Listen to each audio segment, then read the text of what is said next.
मैं doctor Dinesh Kumar Jain, professor medical college, लेखक एवं मनोविज्ञान विशेषज्ञ। टाइम्स ऑफ इंडिया, दिल्ली, 29/6/2011 का एक समाचार। संपादकीय पृष्ठ पर संपादक महोदय अपने संपादकीय में लिखते हैं कि इंदौर जैसे सभ्य शहर में सैकड़ों नवजात लड़कियों को सर्जरी से लड़कों में बदलने के समाचार मिले हैं। कितना भयावह है ये सच कि नवजात लड़कियों को सर्जरी द्वारा लड़कों में बदलने के समाचार हैं। इंदौर जैसे सभ्य समाज में इस तरह का एक असभ्य पाशविक व्यवहार ऐसा इसलिए करते हैं, हिंदुस्तानी ऐसा इसलिए करते हैं क्योंकि उनके दिमाग में, उनकी सोच में यह बात है कि लड़का है तो वंश चलेगा। उनके वंश चलाने के लिए लड़का बहुत ज़रूरी है, लड़की वंश चलाने के लिए आवश्यक नहीं है। दूसरा कारण है कि भारतीय सोचते हैं कि लड़की को पढ़ाओ लिखाओ, फिर विवाह करो, विवाह में दहेज दो और लड़की दूसरे के घर चली जाएगी। उस लड़की से उनको कोई लाभ नहीं मिलेगा। और तीसरा, एक सबसे बड़ा महत्वपूर्ण कारण यह है कि हिंदुस्तानियों की जो जिंदगी है वो निरर्थक है, उसकी कोई सार्थकता नहीं है। वो निरंतर खोखले होते हैं, वो बंधुआ मजदूर की तरह होते हैं जो अपने माता पिता और समाज के बंधुआ मजदूर होते हैं।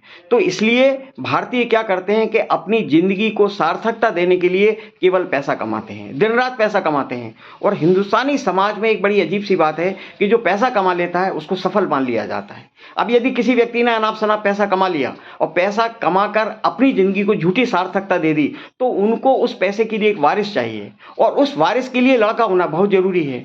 तो ये महत्वपूर्ण कारण है जिसकी वजह से क्या है कि हिंदुस्तानी समाज में प्रत्येक व्यक्ति को एक लड़का चाहिए। यदि लड़की नहीं है तो समाज में ये एक मत जाता है कि इस व्यक्ति की जिंदगी बर्बाद है। तो यहाँ दो मोस्ट इंपॉर्टेंट चीजें हैं, शादी के बाद लड़का होना, अनाप शनाप पैसा कमाना और उस लड़के को उसका वारिस नियुक्त कर अपनी जिंदगी को सफल करना।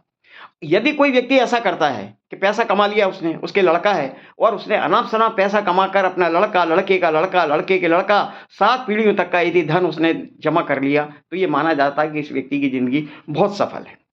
इसी से मिलते जुलते दूसरे चीजें भी हमारे भारतीय समाज में बहुत ज्यादा संख्या में विद्यमान है, जैसे गर्भ के अंदर लड़कियों को मारना। लाखों करोड़ों लड़कियों को गर्भ में मारा गया है। लड़कियों को गर्भ के बाहर पैदा करने के बाद मरने के लिए छोड़ देना। आज भी ऐसे समाचार मिलते हैं कि लड़की को अस्पताल में छोड़ के भाग जाते हैं, कुत्ते के काटने के लिए सड़कों पर छोड़ देते हैं, जंगल में छोड़ आते हैं, या कई बार तो क्या है, लड़कियों को जिंदा भी दफन कर दिया जाता है।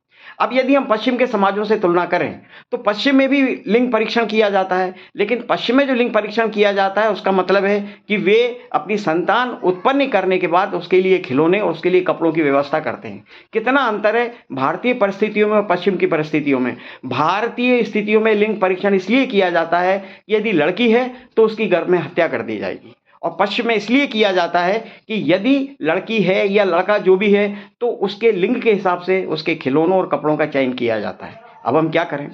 सबसे बड़ी बात क्या है कि ये जो दुर्दशा और ये जो पाशविक व्यवहार इंदौर में किया गया है, ये हम सभी 140 करोड़ हिंदुस्तानियों की सोच का परिणाम है। इस तरह की सोच का हम सब लोग समर्थक करते हैं। इसलिए हमें क्या करना है, हमें मिरर के सामने खड़ा होके अपने गाल पर एक चांटा इसलिए मारना है कि हम उस सोच को प्रमोट करते हैं जिस सोच के कारण इंदौर जैसे सभ्य शहर में लोग मजबूर हो गए हैं कि वे अपनी लड़कियों को सर्जरी द्वारा लड़कों में बदलें। दूसरा, हम अपने एक गाल पर चांटा इसलिए भी मारें कि हम उन पुरखों की संतानें हैं जिन्होंने ये सोच पैदा की है कि हिंदुस्तानी समाज में लड़का बहुत जरूरी है। और तीसरा चांटा इसलिए मारें कि हम उस असभ्य और पाशविक समाज के सदस्य हैं जहां पे गर्भ के अंदर लड़कियों को मारना, पैदा होने के बाद लड़कियों को फेंक देना और सर्जरी के द्वारा लड़कियों को लड़का बनाने का एक चलन है। हमें शर्म आती है।